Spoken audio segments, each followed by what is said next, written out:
Hello again, everyone, and welcome back to Reddit Aliens. I'm John, and as always, thank you so much for being here. A good topic for you today. Let's do it. What are some of the creepiest or scariest experiences you've had while staying up late at night? Please remember to like, share, hype, listen for more shout-outs, and ask for your own later on in the video, and subscribe. I left my laptop on and went into my bedroom to try and sleep. About 2 hours later, I started hearing someone talking in the living room next to my bedroom and started freaking out, thinking someone broke in and was going to murder me. Creeped out of my room to realize the video I had been watching unpaused itself and was playing again. It wasn't an intruder, just Gordon Ramsay screaming at someone on Hell's Kitchen. When I was little, we used to go to the countryside where my great-grandma lived. She was 101 years old and survived 2 Balkan Wars and 2 World Wars. Her husband was in captivity in World War I and fighting for Tito's partisans in World War II, along with my grandpa. Her other son ended up in Mauthausen concentration camp. So the house was old and cheeky. The only room that was heated in winter was the one my great-grandma was in, so my parents would make me sleep in the same room with her while they were sleeping in the freezer of a bedroom. It wasn't the squealing of the house, or the strange rhythm of an old clock, or the trains that passed by, or wild animals that talked throughout the night that kept me awake, but my great-grandma sleepwalking and talking through the night. She would sit up in her bed and have full conversations with long-lost friends. She would call for them or ask them for directions, or tell them she missed them so much. But the worst was wailing for killed or mutilated ones. She would say things like, "Oh, look what they did to your beautiful eyes," or "Why didn't you stay hidden? Where could I find a doctor to stitch your stomach up?" I should have been more vocal about my great-grandma and claw my way into that cold room in hindsight. I was reading the 4th Harry Potter one night, close to 2 a.m., I guess. I had the book on my pillow in front of me, the only light a shitty little desk lamp that just made enough light to cover the opened book, when all of a sudden I see movement just outside that spotlight.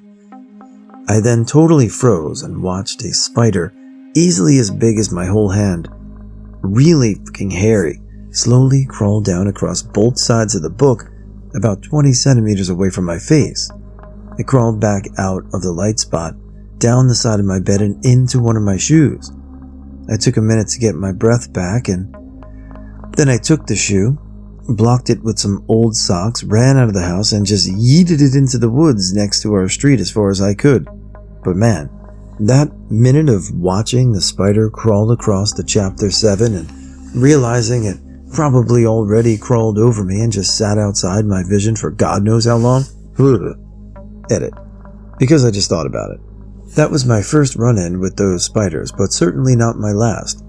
I also once had one of those fuckers crawl right across the TV screen while watching Alien late at night.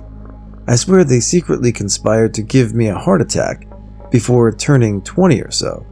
It got less scary over time, though. The most annoying part of seeing one of those was to find the other one too, as I quickly realized that they almost always came in pairs. Still glad I didn't know that the first time I met the one that crawled across my book. I was 14. I had just might have burned the whole room down if I had known that back then. That first time I also never saw a second one. I don't want to know. Also, to get rid of them, catching and releasing worked best, even though it was a hassle that usually involved moving furniture in the dead of the night. My dad weighed about 150 kilos at the time. I tried to kill one by stepping on it. It made a terrifying, cracking, splurging sound that will hurt my nightmares forever. But it was somehow still alive when he stepped down from it. It clung to his shoe for a second and then scurried up a wall. That was the first and last time we tried killing one of them, because the only thing that's scarier than a spider rapidly scurrying away is a spider rapidly scurrying away with a few broken limbs.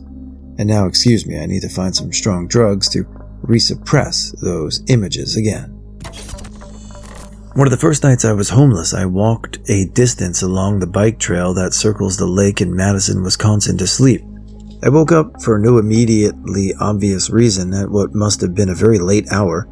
As the sleep began to dissipate, I realized I was lying down looking at a sideways view of someone crouched motionless on a porch about 8 feet away. I kept from opening my eyes completely and tried to seem to be still sleeping. The stranger began to slowly take another step toward me. I made a deliberate cough / might be waking up noise, and they retreated quickly. Carried a knife for several years after this. As a teenager, I was once up late on a weekend playing World of Warcraft as one does. My sister had fallen asleep on the couch next to me, and my dad was asleep in his room nearby. Nobody else except our cat was in the house. It was about 3 a.m. I'm kind of focused on my game when suddenly I hear what sounds like a fridge ice maker. Okay, the kitchen is just to my left, not too weird. Until a few moments later, when I heard something several rooms behind me, near the front door, shatter. I jumped and checked to see if my sister was still beside me. She was, and the cat was curled on top of the couch beside me. My dad was still in his room, so what the... I can't remember if I woke up my sister or if the sound woke her up. My dad was still asleep. I grabbed a pair of scissors and decided to investigate in case there was an intruder. My sister insisted on coming, so I handed her a second pair of scissors. We crept down the short hallway, peering about to discover that in the front room, beside the front door, a glass desk had simply shattered.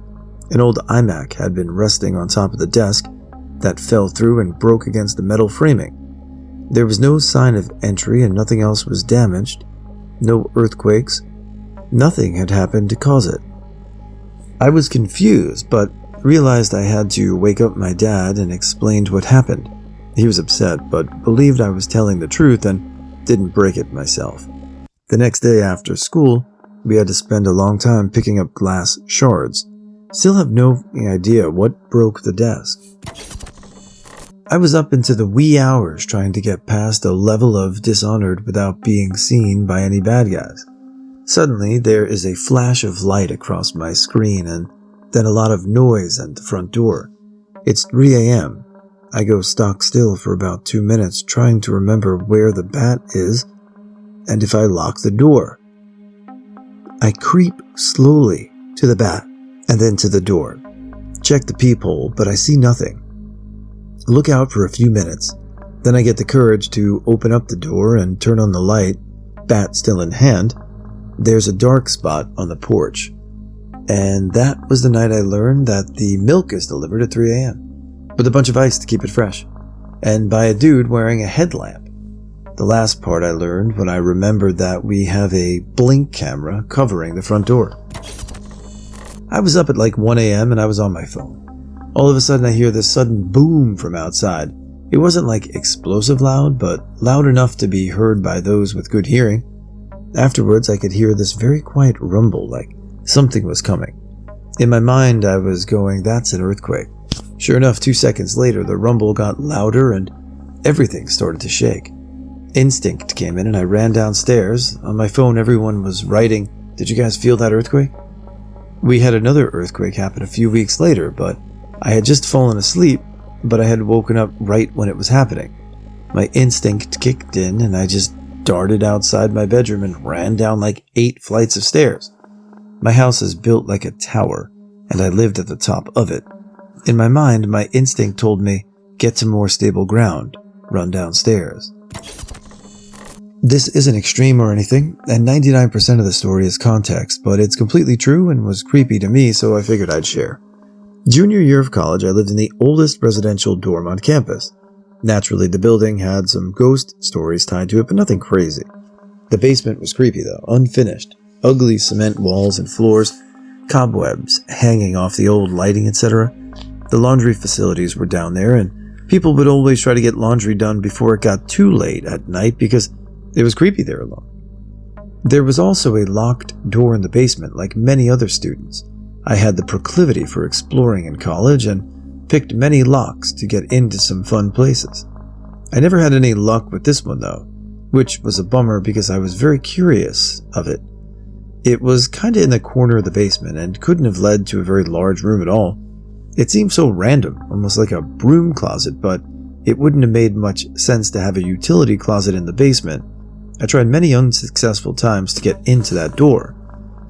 One day, after a string of long nights burning the midnight oil to finish assignments, I finally got work done early and was looking forward to some good sleep.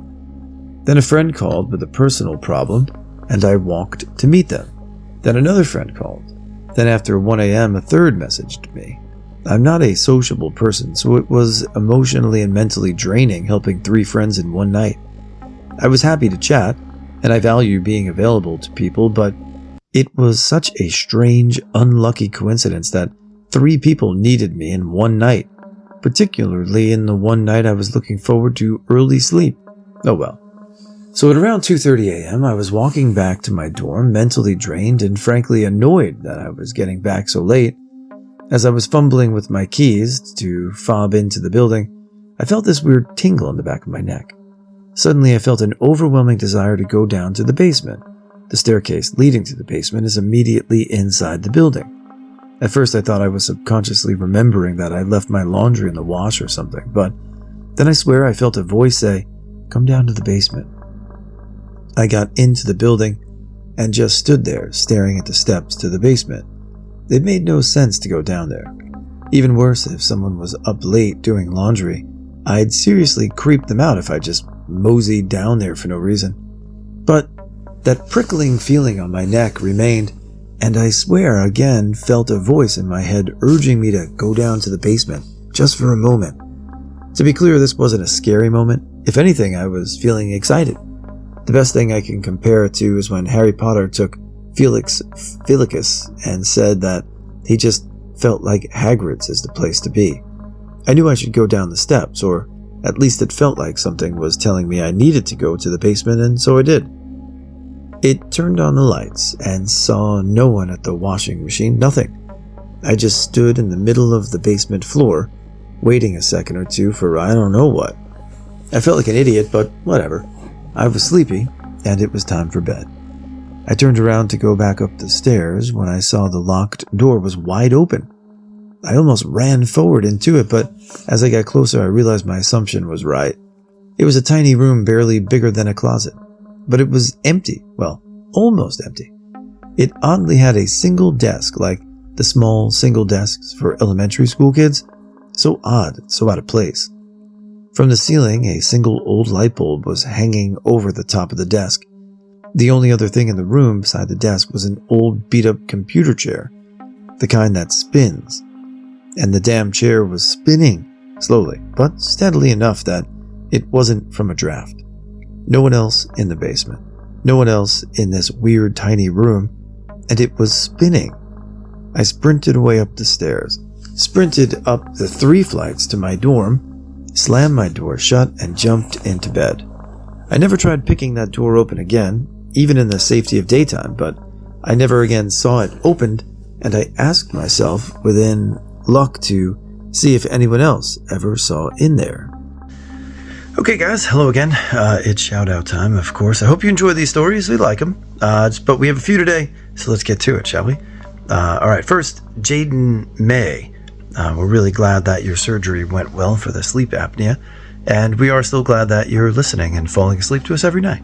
Much appreciated. Robin R. from Texas. I've seen you in the comment section for a long time, so happy to say your name and say hello. I hope everything's going great for you down there in the Lone Star State. Moira Jamie Chuma 5149, all the way from Botswana. Thank you very much. It's great to see you and great for you to be here. And XXKVCK and your little greyhound Beebs. Thank you for being here. Ruff ruff. And I think that's our first canine shout out. Anyway, hope you guys are having a great day, and we'll see you soon. I was once up late playing Xbox as normal. I heard shouting outside from the local pubs and clubs closing. I went to my window to make sure no one was damaging our front garden, which had been wrecked before. I looked outside and watched a man drop to all fours, but feet on the ground, not knees. like a weird animal stance. He proceeded to run on all fours and made grunting squeals. I watched him do this for about 800 yards before he went out of sight. Still scares me today, 20 years later. So I was about to go to bed. I think it was around 2 a.m. I was all in my covers, and I had just put my phone on the nightstand after watching some YouTube. I laid awake for maybe 10 minutes in the dark. Out of the corner of my eye, I saw something move in my room and dart under my bed. Whatever it was small. I know it went under my bed because as I did it, I felt a kick of sorts from under me. Some kind of force came from under the bed, strong enough to feel it through a mattress and various other layers. It was so bizarre. I couldn't sleep for an hour after that.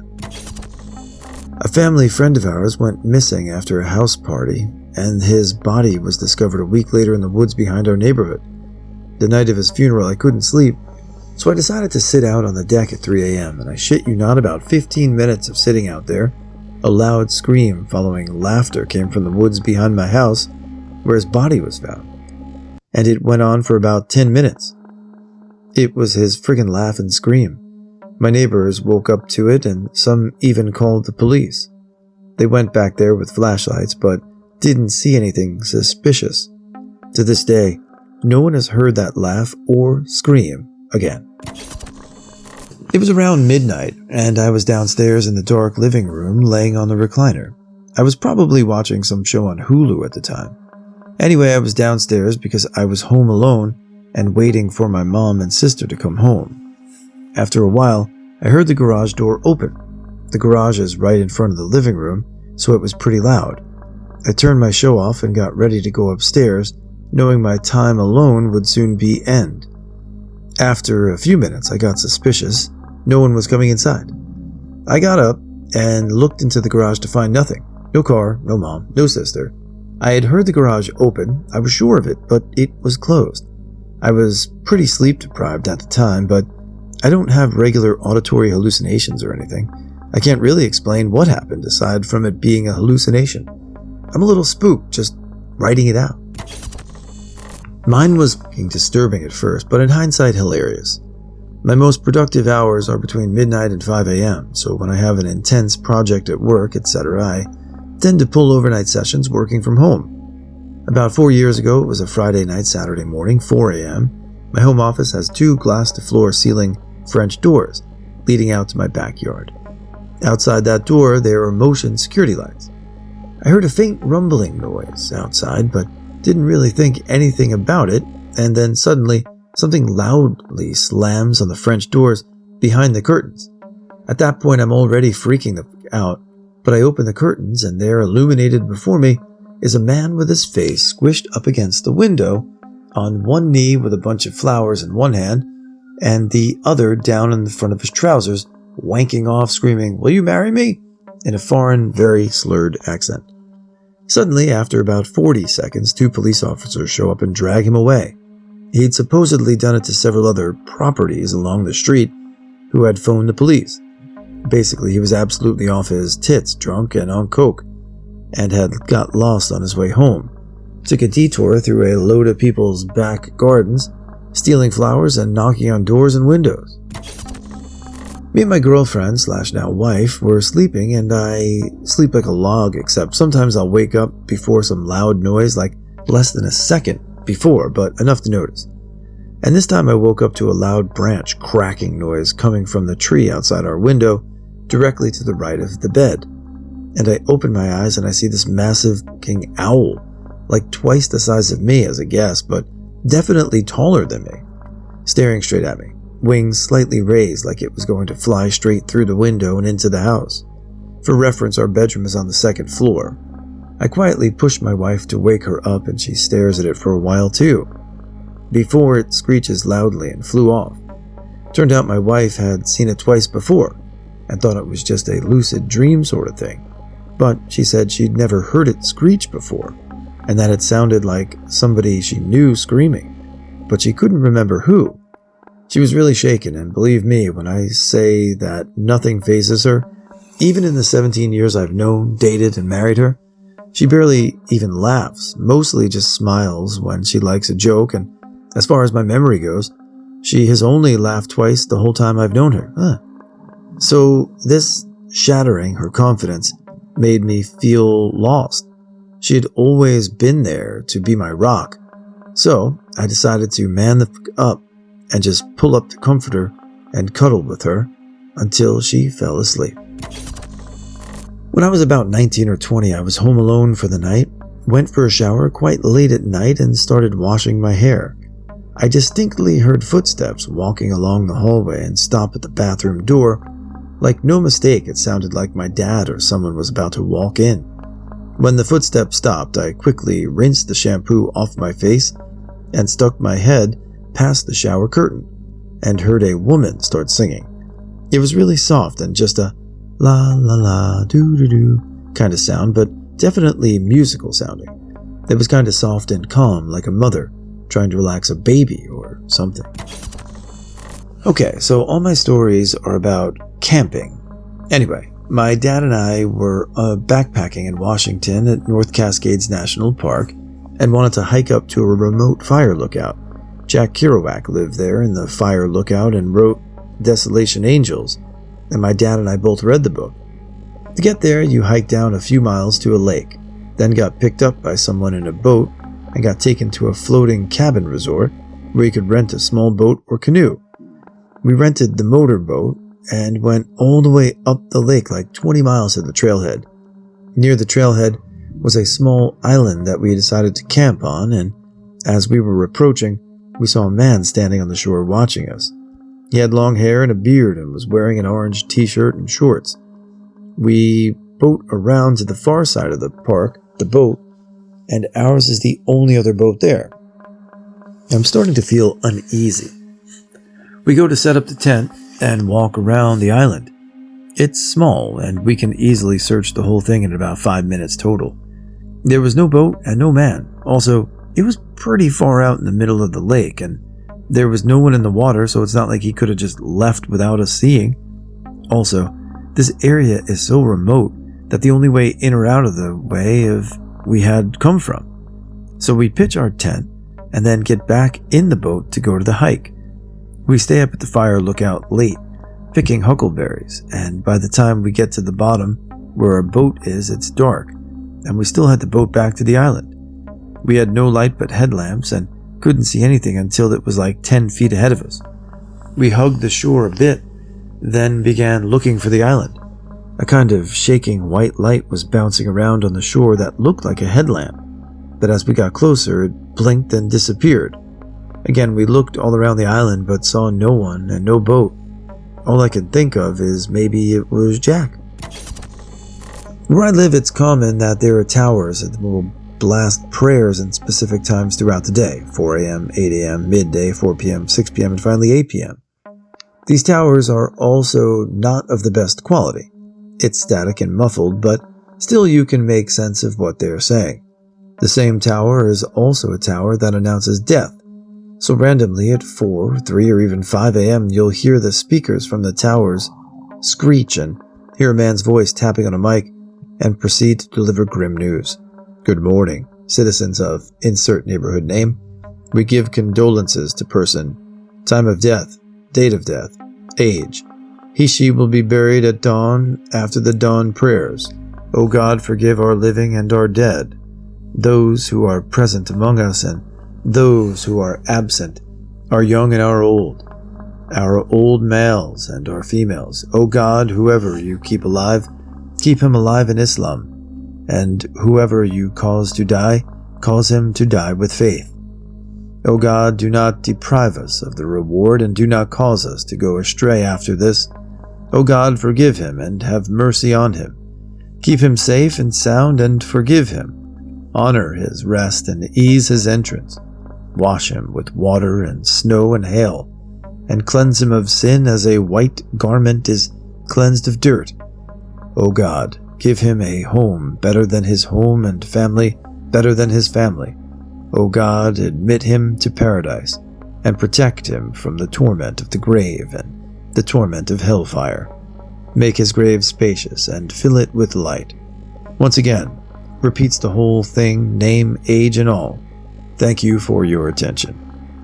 I've heard the death of a 60-year-old, a few months old, a few days old, 30 years old. These are the ones I heard at the dead of night. This is not a cult, just saying. I was up late after getting off of a late shift. I had smoked some weed and was about to go to bed around 3 to 4 a.m. It was summer, and my balcony door was open. I had just turned the lights and TV off, and the quiet was broken but sudden, loud, blood-curdling laughter coming from the next street over. It was a long, choking, hysterical laugh that trailed into a gurgle. Goosebumps jumped up all over me and my hair stood on end. They kept laughing maniacally, and I couldn't tell at times if they were laughing or crying or being strangled. I called the cops, non-emergency. I tried to stay straight, but I think the operator could tell I was high and didn't seem to be taking me too seriously. Oh yeah, someone laughing? Uh-huh.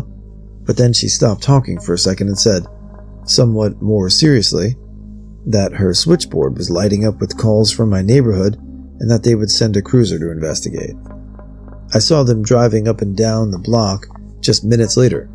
I never found out what it was, but I'm 100% sure it wasn't just some kids goofing around. So it was almost midnight, and I had math exams next morning. In my room, there is a window near the bed. I was sitting on the other side of the room, doing my work. That night was quiet, and since it was a hot summer night, I kept the window open. It was almost 2 a.m. where I heard a sound. I quickly turned around and see shadowy things just went through the door. Now, usually I use a night lamp to study, so the rest of the room was dark, so I couldn't figure out what that thing was. But I was really scared, so I had to walk up to the door and close it. This is when I realized that the thing is right opposite to me. Its size was quite small to be a human, but still too dark to figure out what it was. This is when the thing moved and came right toward me. I froze and could feel my heart beating against my chest. This is when I realized it was a cat with black and white fur. That little fella entered through the window, hopped onto the bed, and went for the door when I turned around. Best part now, it lives with us. I live on the first floor of a 2-story apartment. A week or so after moving in, my insomnia is getting the better of me and I stay up watching YouTube. Have blackout curtains, so the outside world is unseeable. About 2:30 a.m., hear a loud thud outside said window. Begin to hear odd whimpers, thinking maybe a cat fell out of a window above. Open blackout curtains, and it's my upstairs neighbor I hadn't met yet. She attempted suicide by flinging herself out the window. I'm freaking out, call the cops. Ambulance comes, cops show up, have to give a statement. Sadly, she succumbed to her injuries. She landed on her head and broke her neck. Still here 5 years later, and hate looking out my window.